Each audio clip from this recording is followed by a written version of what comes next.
Hey everyone!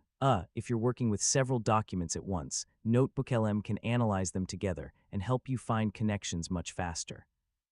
In this tutorial, I'll show you how to analyze multiple documents in NotebookLM step by step.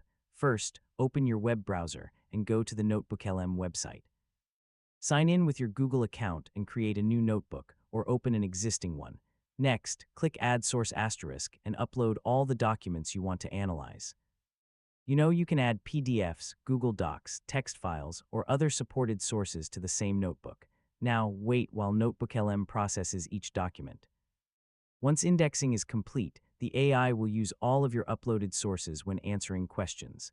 After that, open the chat panel and ask questions that involve multiple documents.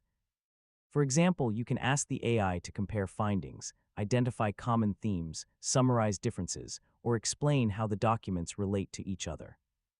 So if you're researching a topic, ask NotebookLM to create a combined summary, highlight conflicting information, or list the most important insights across all sources.